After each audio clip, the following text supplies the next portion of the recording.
اعوذ باللہ من الشیطان الرجیم، بسم اللہ الرحمن الرحیم۔ صفحہ نمبر 39۔ اس صفحے میں سورہ مبارکہ بقرہ کی 238 سے 245 نمبر تک کی آیات ہیں، یعنی کل 8 آیات ہیں۔ سب سے پہلی آیت نماز کے حوالے سے ہے، اور خاص طور سے نماز جماعت کے لیے کہ نمازوں کی حفاظت کرو، اور خاص طور سے درمیانی نماز یا جو درمیانی وقت میں نماز پڑھی جاتی ہے اس کی حفاظت کرو، اور اللہ کی بارگاہ میں خشوع اور خضوع کے ساتھ حاضر ہو۔ اس حوالے سے جو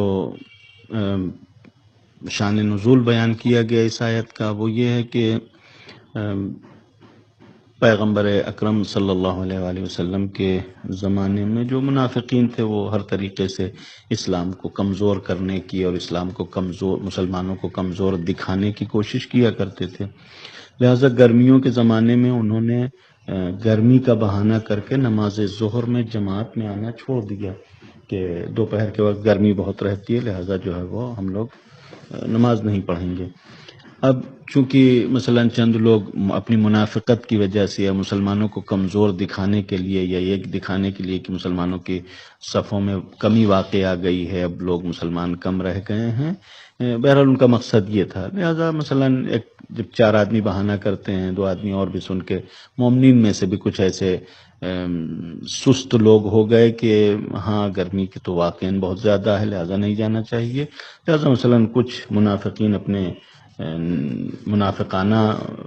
عزائم اور منافقانہ مقصد کے تحت نماز میں نہیں جاتے تھے، اور کچھ مومنین بھی اپنی گویا سستی کی وجہ سے نماز میں نہیں جاتے تھے، لیکن نتیجہ یہ ہوا کہ پیغمبر کے پیچھے نماز پڑھنے والوں کی صف میں اتنی واقع ہو گئی کہ بس 1-2 صف نماز میں ہوتی تھی، یہاں تک کہ پیغمبر نے گویا اتنی سختی سے مسلمانوں کے سامنے برخورد کیا کہ کہا کہ جو لوگ نہیں آتے ان کے گھر میں آگ لگا دیا جائے گا کہ وہ نماز میں آئیں۔ بہرحال نماز جماعت بہت ہی تاکید کی گئی ہے، اور نماز جماعت کا ثواب بہت زیادہ بیان کیا گیا ہے۔ حتیٰ نماز جماعت کے ثواب کے حوالے سے روایات ہیں کہ پیغمبر اکرم سے ایک نابینا نے پوچھا کہ یا رسول اللہ ہم نابینا ہیں، مسجد میں نہیں آ پاتے، تو پیغمبر نے فرمایا کہ اپنے گھر سے لے کر مسجد تک ایک رسی باندھ لو، اور رسی پکڑ کے چلے آیا کرو، اگر کوئی سہارا نہ ملے تو، یعنی اگر کوئی پہنچانے والا نہ ملے تو رسی پکڑ کے چلے آؤ۔ اس طریقے سے یعنی اس حد تک تاکید کی گئی ہے کہ گویا انسان کو مسجد نہیں ترک کرنا چاہیے، نماز جماعت ترک نہیں کرنا چاہیے، اور نماز جماعت کا خود اپنی جگہ پر ثواب ہے، اور جیسے جیسے یعنی مسجد جتنی عظیم ہوگی اس اعتبار سے ثواب بڑھتا رہے گا۔ پھر امام مثلا پیغمبر جیسا امام ہو تو اس اعتبار سے بھی یہ ثواب بہت زیادہ ہوگا، لیکن اس کے باوجود لوگوں نے آنا ترک کر دیا، لہذا قرآن نے حکم دیا کہ نہیں، یہ مناسب نہیں ہے، بلکہ خاص طور سے نماز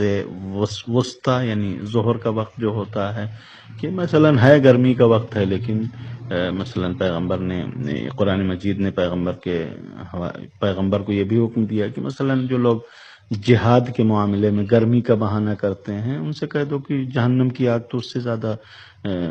گرم ہے، لہذا اگر یہاں کی گرمی نہیں تحمل کر سکتے تو بہرحال وہاں کی گرمی کے لیے تیار رہنا پڑے گا، لہذا وہاں کی گرمی سے بچنا ہے تو یہاں کی ہلکی پھلکی گرمی تحمل کر لو، لہذا قرآن نے تاکید کیا۔ پھر نماز ہی کے حوالے سے دوسری آیت میں بھی کہا کہ اگر انسان کو کوئی خوف لاحق ہو تو نماز کھڑے ہو کے نہیں پڑھ سکتا، سکون سے بیٹھ کے نہیں پڑھ سکتا، ایک جگہ نہیں پڑھ سکتا تو فرجالن او رکبانن، تو انسان چلتے پھرتے بھی نماز پڑھ لے، یعنی نماز کسی حالت میں ترک نہیں ہونا چاہیے، نماز جنگ جیسے حالات میں بھی معاف نہیں کی گئی ہے، لہذا اگر خوف ہو کہ خاص طور سے نماز خوف کا ایک سلسلہ جو ہے وہ جنگ سے تعلق رکھتا ہے کہ جنگ کے میدان میں انسان جو ہے وہ نماز خوف ادا کرتا ہے۔ نماز خوف یعنی جس شرائط کے تحت بھی نماز ممکن ہو انسان نماز پڑھ لے، بس یہ ہے کہ نماز ترک نہیں ہونا چاہیے۔ لہذا جنگ احزاب کی سختی کے حوالے سے روایات میں پایا جاتا ہے کہ جنگ احزاب میں پیغمبر نے اشارے سے نماز پڑھی، یعنی اتنا خطرہ تھا جنگ احزاب میں دشمن کا کہ پیغمبر نے اشارے سے نماز پڑھی ہے۔ اشارے سے نماز یعنی صرف انسان جہاں پر ہے وہیں پر بس کھڑا ہے، سجدے میں سر رکھتا نہیں، بلکہ سجدے کے لیے بھی اشارہ کرتا ہے، رکوع کے لیے بھی اشارہ کرتا ہے، اور وہی نماز کے لیے کافی ہوتا ہے۔ اسی طریقے سے امام موسی کاظم علیہ السلام سے جب نماز خوف کے حوالے سے سوال کیا گیا تو امام نے فرمایا کہ جس وقت انسان کو کوئی خطرہ لاحق ہو اس وقت انسان جو ہے وہ نماز جس حالت میں ہو اسی حالت میں ادا کر لے، چاہے پشت بقبلہ ہو۔ مثلا کسی جانور سے انسان کو ڈر ہے اور مثلا جانور نظر کے سامنے کھڑا ہوا ہے، لہذا انسان سامنے کھڑا ہے اور اس کو ڈر ہے کہ اگر یہ منہ پھیرے گا تو پیچھے سے حیوان حملہ کر سکتا ہے، تو انسان منہ نہ پھیرے، چاہے وہ رو بقبلہ نہ ہو، وہیں پر کھڑے کھڑے نماز پڑھ لے اور رکوع اور سجدہ بھی اشارے سے ادا کر لے۔ ضروری نہیں ہے کہ انسان سر سجدے میں رکھنے کے لیے زمین پر پیشانی ہی رکھے۔ لہذا یہ قرآن نے حکم بیان کیا کہ نماز جماعت میں شریک ہو، پھر اگر جنگ جیسے بھی حالات ہوں اس میں بھی انسان کو نماز ترک نہیں کرنا چاہیے، اور جب انسان کا خوف ختم ہو جائے تو پھر جیسے اللہ نے تمہیں تعلیم دیا ہے، جیسے نماز سکھائی گئی ہے اس طریقے سے نماز ادا کرو۔ یعنی خوف کے وقت تو ٹھیک ہے جیسے تیسے نماز ادا کر لو، یعنی اشارے سے بھی نماز پڑھی جا سکتی ہے، لیکن اگر امنیت برقرار ہو، انسان سکون سے ہے اپنی جگہ پر، تو بہرحال مکمل نماز جس طریقے سے تعلیم دی گئی ہے اس طریقے سے نماز ادا کرنی چاہیے۔ اس کے بعد پھر پلٹ کے آتے ہیں ان عورتوں کے سلسلے میں حکم بیان ہوتا ہے کہ جو بیوہ کہی جاتی ہیں ہمارے یہاں کے، اگر کسی انسان کو یہ محسوس ہو کہ وہ مرنے والا ہے، یا مثلا بہرحال انسان کے آثار موت ظاہر ہوں یا نہ بھی ظاہر ہوں، تو بہرحال اپنی ازواج کے حوالے سے یہ وصیت انسان کو کر کے رکھنا چاہیے کہ انسان کے مرنے کے بعد اس کی زوجہ کو، اس کی بیوی کو 1 سال تک گھر میں رکھا جائے اور اس کا خرچ ادا کیا جائے، 1 سال تک اس کو گھر سے باہر نہ نکالا جائے۔ البتہ یہ حکم صرف اس وقت تک ہے کہ جب تک عورت جو ہے وہ مثلا گھر سے خود باہر نہیں چلی جاتی۔ خود باہر جانے سے مراد یہ ہے کہ اگر خود عورت شادی کر لیتی ہے تو وہ خرچ کی جو وصیت ہے مرنے والے کی، اس وصیت کے اوپر عمل کرنا ضروری نہیں رہ جائے گا۔ یہاں پر بہرحال فقہا نے جو بیان کیا ہے کہ ظاہر ہے کہ عورت کا ارث بھی ہوتا ہے کہ یہ آیت یا اس آیت کا جو حکم ہے وہ متعلق ہے اس وقت سے کہ جب ارث کا حکم نہیں آیا تھا، ورنہ جب ارث کا حکم آ گیا یعنی عورت کی وراثت کا بھی ذکر آ گیا، عورت کی وراثت کا بھی حکم آ گیا کہ عورت وارث ہوگی۔ عورت کی وراثت قرآن مجید نے جو ذکر کی ہے وہ یہ ہے کہ اگر عورت اور یعنی جو مرنے والا ہے اس کی اولاد بھی ہو اور بیوی بھی ہو، تو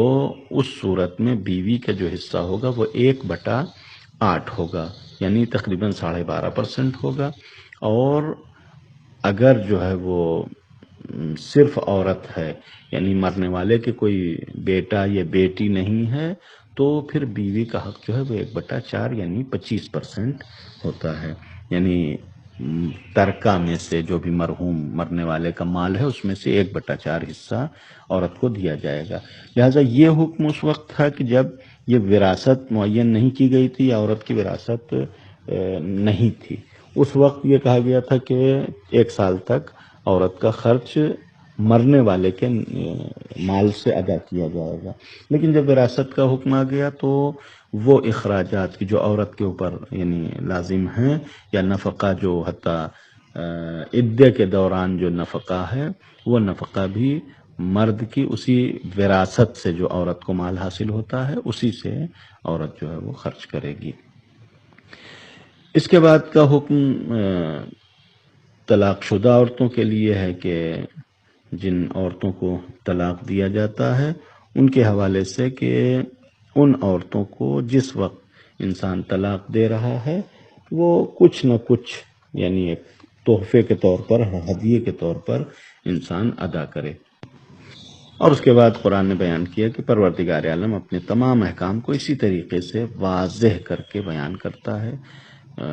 تاکہ تمہاری سمجھ میں آ جائے. یعنی انسان پروردگار عالم کے احکام خود اپنی جگہ پر بہت ہی صاف ستھرے سیدھے سادھے احکام ہیں، سیدھے سادھے احکام ہیں. بہت سارے مقامات پر انسان خود ان کو جو ہے وہ ٹیڑھا میڑھا کر کے سمجھنے کی کوشش کرتا ہے یا عمل کرنے کی کوشش کرتا ہے، جس کی وجہ سے انسان کو مشکل پیش آتی ہے. ورنہ پروردگار عالم کے احکام یا دین کے احکام جو ہیں وہ بہت ہی واضح ہیں. اس کے بعد کی آیت جہاد کے تعلق سے ہے، یا مثلا اس طریقے سے ہے کہ جس کے شان نزول کے سلسلے میں بیان کیا گیا 243 نمبر کی آیت کی الم تر الی الذین خرجوا من دیارہم وہم الوف، کہ بعض لوگ اپنا گھر بار چھوڑ کے یا اپنے وطن چھوڑ کے بھاگے موت کے ڈر کے مارے، اور اس کے بعد جو ہے وہ جس ڈر سے وہ لوگ بھاگے تھے اسی بیماری میں آ کر وہ ہلاک ہو گئے. پروردگار عالم نے پھر ان کو زندہ کیا، اور زندہ کرنے کے بعد پھر گویا ان کے لیے یہ درس عبرت قرار دیا کہ دیکھو پروردگار عالم کی مصلحت اور اس کی قضا سے کہیں فرار نہیں کیا جا سکتا. یہ ایک شان نزول بیان کی گئی ہے. یا دوسری شان نزول یہ بیان کی گئی ہے کہ ایک ایسے قوم کا یہ کی داستان ہے کہ جس قوم میں کوئی نبی یا الہی نمائندہ موجود تھا، اور اس نے ان کو جہاد کی دعوت دی. جب جہاد کی دعوت دی تو یہ لوگ ڈر کے مارے کہ اگر جہاد کریں گے، جنگ کرنے کے لیے جائیں گے تو مار دیے جائیں گے، لہٰذا وہ لوگ وہاں سے فرار کر جاتے ہیں تاکہ پیغمبر کے حکم کے اوپر عمل نہ کرنا پڑے. یعنی پیغمبر کے حکم یا اللہ والے کے حکم کی مخالفت کرتے ہوئے انہوں نے اپنا وطن چھوڑ دیا تاکہ جہاد میں نہ جانا پڑے، اور وہ مثلاً اپنی زندگی کو محفوظ کر سکیں اور موت سے بچ جائیں. پروردگار عالم نے ان سب کو طاعون میں مبتلا کر دیا، اور سب کے سب جو ہے وہ اس دنیا سے رخصت ہو گئے، مر گئے. لیکن پھر پروردگار عالم نے ان کو زندہ کیا، اور زندہ کرنے کے بعد گویا ان سے سوال کیا کہ کہاں بھاگ رہے تھے؟ جہاد کے ڈر کے مارے بھاگ رہے تھے. جہاد کرنے جاتے، ہو سکتا ہے کہ مثلاً زندہ واپس آتے، ہو سکتا ہے شہید ہو جاتے. شہادت بھی ایک بہت بڑا درجہ تھا. لہٰذا اگر تم موت سے فرار کر رہے ہو تو جنگ سے اس لیے فرار کر رہے ہو کہ موت سے بچ جاؤ تو نہیں، جنگ سے فرار کر سکتے ہو، موت سے فرار نہیں کر سکتے. لہٰذا حکم خدا کے سامنے انسان سرپیچی نہ کرے، حکم خدا کے سامنے انسان بہانہ بازی نہ کرے. اگر انسان یہ سمجھتا ہے کہ حکم خدا سے فرار کر کے انسان موت سے بچ جائے گا تو نہیں، موت انسان کو جہاں پر بھی رہے گا، کہ قرآن کی تعبیر یہ ہے کہ لو کنتم فی بروج مشیدہ، بالکل محفوظ قلعوں میں رہو تب بھی جو ہے وہ موت تمہیں آ کر اپنی گرفت میں لے لے گی. لہٰذا انسان کو حکم الہی سے فرار نہیں کرنا چاہیے. انبیاء یا جو بھی الہی نمائندے ان کی اطاعت کے لیے ہمیشہ تیار رہنا چاہیے. اس آیت کے حوالے سے یہ شان نزول زیادہ مناسب اس لیے بھی لگتی ہے کہ پھر اس کے بعد کی آیت 244 نمبر کی آیت پھر قتال اور جہاد ہی کے سلسلے سے ہے کہ قاتلوا فی سبیل اللہ، لوگوں کو حکم دیا گیا کہ اللہ کی راہ میں جنگ کرو. وَاعْلَمُوا أَنَّ اللَّهَ سَمِيعٌ عَلِيمٌ، اور یاد رکھو کہ خدا جو ہے دیکھنے اور سننے والا ہے. یعنی یہ حکم جہاد یا قتال جو دیا گیا ہے یہ بہرحال خود سری نہیں ہے کہ انسان اپنی جگہ بیٹھے بیٹھے کہے کہ چلو اچھا جہاد کرتے ہیں، اور اس کے بعد پھر مثلاً جیکٹ بم پہن کے اور کہیں مسجد میں کود جائے اور 4 لوگوں کی جان لے لے. یہ جہاد نہیں، بلکہ جہاد اللہ کے حکم سے، پیغمبر کی اجازت سے یا معصومین علیہ الصلوۃ والسلام کے فرمان سے جہاد واقع ہوتا ہے کہ ایسی صورت میں یہ جہاد جو ہے وہ انسان کی زندگی کا باعث ہوتا ہے، حیات کا باعث ہوتا ہے، عزت کا باعث ہوتا ہے، سربلندی کا باعث ہوتا ہے. یہ جہاد ذلت اور رسوائی کا باعث نہیں ہوتا یا انسان کے بربادی کا باعث نہیں ہوتا. اگرچہ آج کی دنیا میں مثلا بہت سارے نام نہاد مسلمان جو جہاد کر رہے ہیں، اس سے اسلام کے عزت و وقار میں اضافہ ہونے کے بجائے اسلام کی نعوذ باللہ رسوائی ہوئی ہے، مسلمانوں کی رسوائی ہوئی ہے، بے عزتی ہوئی ہے کہ لوگ آج جہاد کو بدنام کرتے ہیں. لہذا جہاد وہی ہے کہ جو حکم پیغمبر، اللہ کی اجازت، اللہ کے رسول کی اجازت اور معصومین علیہ الصلوۃ والسلام کے فرمان کے تحت ہو. اس کے بعد آخری آیت 245 نمبر کی من ذا الذی یقرض اللہ قرضا حسنا فیضاعفہ لہ، اللہ کی راہ میں جو بھی قرض دے گا، یہاں پر قرض کی تعبیر یہ جو بھی اللہ کی راہ میں خرچ کرے. یہ پروردگار عالم کا کرم ہے کہ جو راہ خدا میں خرچ کرنے کو قرض سے تعبیر کرتا ہے، گویا پروردگار عالم قرض لینے والا ہوتا ہے اور جو خرچ کر رہا ہے وہ قرض دینے والا ہوتا ہے، جبکہ پروردگار عالم کی ذات بے نیاز ہے۔ پروردگار عالم کو کوئی ضرورت ہی نہیں ہے کہ کوئی انسان اس کو قرض دے سکے، اور یہ انسان کی جو بھی مال راہ خدا میں خرچ کرتا ہے وہ پروردگار عالم کا دیا ہوا مال ہے، جیسا کہ اسی سورہ بقرہ کے ابتدا میں وَمِمَّا رَزَقْنَاهُمْ يُنْفِقُونَ متقین کی علامت یہ بیان کی گئی کہ جو ہم نے رزق دیا ہے اس میں سے خرچ کرتے ہیں۔ انسان کے پاس جو کچھ بھی ہے وہ خدا کا دیا ہوا ہے، انسان اپنے پاس سے تو کچھ لے کے نہیں آیا ہے، لہٰذا انسان جب بھی خرچ کرے تو یہ دیکھ لے کہ ہاں ہمارا تو اپنا کچھ نہیں ہے، لہٰذا جب اپنا نہیں ہے تو خرچ کرنا بھی آسان ہو جائے گا، خدا کا مال ہے اور خدا کی راہ میں خرچ کر رہے ہیں۔ یہ پروردگار عالم کا کرم ہے کہ اس نے اپنے ہی مال کو گویا انسان سے مطالبہ کیا کہ لاؤ دے دو، اب انسان دے دے تو پھر پروردگار عالم اس کو ثواب دیتا ہے، نہ صرف ایک برابر بلکہ کئی گنا ثواب، فیضاعفہ لہ اضعافا کثیرہ، کئی برابر ثواب عطا کرتا ہے۔ کہ اس حوالے سے شان نزول کے طور پر جو مفسرین نے داستان لکھی ہے، کہا کہ ایک شخص پیغمبر کا صحابی تھا، ابو الدحداح جس کا نام تھا، اور یہ ابو الدحداح جو ہے وہ مسجد میں پیغمبر نے یہ اعلان کیا کہ اللہ کی راہ میں جو کوئی بھی صدقہ دے گا تو اس کو اللہ 2 برابر وہاں جنت میں عطا کرے گا۔ پیغمبر نے صرف 2 برابر کی بات کی، 1 کا 2 ملنے والا ہے۔ یہ شخص اس کے اندر گویا جذبہ تھا ایثار کا یا بہرحال خرچ کرنے کا، کھڑا ہوا، کہا کہ یا رسول اللہ اگر ہم راہ خدا میں، ہمارے پاس 2 باغ ہیں، اگر راہ خدا میں دے دیں تو ہمیں جنت میں باغ ملے گا؟ پیغمبر نے فرمایا کہ ہاں تم کو جنت میں باغ ملے گا۔ پھر کہا کہ اچھا اگر ہم دے دیں تو ہماری بیوی ام دحداح اس کو بھی ملے گا؟ پیغمبر نے فرمایا کہ ہاں اس کا بھی حصہ ہوگا۔ پھر اس نے پوچھا کہ یا رسول اللہ ہمارے بچوں کو بھی یہ حصہ ملے گا؟ پیغمبر نے فرمایا کہ ہاں، یہ جو گویا شرکت ان کی یہاں پر ہے، جیسے ان کا یہ مال ان سے متعلق ہے یہاں پر، وہاں پر بھی ان کو ملے گا۔ اس نے کہا کہ یا رسول اللہ ہم نے فلاں باغ راہ خدا میں دے دیا۔ کہ پیغمبر نے جب اس نے اپنا باغ یہ دیا تو اس وقت یہ پیغمبر کے اوپر آیت نازل ہوئی کہ پروردگار عالم نے اس کو کئی برابر، اور کئی برابر جو روایات میں 2000 باغ پروردگار عالم نے اس کو عطا کی، اور گویا دینے والے کا بھی کلیجہ اور اس کا گھر خاندان اتنا سب گویا جود اور بخشش والے تھے، اتنے کریم تھے کہ جب وہ شخص آیا تو دیکھا کہ اس کی بیوی اور بچے اسی باغ میں ہیں کہ جو باغ صدقہ کر چکا ہے، لہذا وہ باغ میں داخل نہیں ہوا، اور اپنی بیوی کو بلایا اور اس نے بتایا کہ ہم نے یہ باغ صدقہ کر دیا۔ اور بیوی نے کہا کہ کیا ملا تم کو صدقہ کر کے؟ کہا کہ جنت میں پیغمبر نے کہا کہ 2 باغ ملیں گے، اور بیوی نے مبارکباد دی کہ یہ بیچنے میں بھی تمہیں اللہ برکت عطا کرے کہ جس کو تم نے ایک بیچا ہے، ایک دیا ہے، اور وہ جو ملا ہے اس میں بھی پروردگار عالم تمہیں برکت عطا کرے۔ والسلام علیکم ورحمۃ اللہ وبرکاتہ۔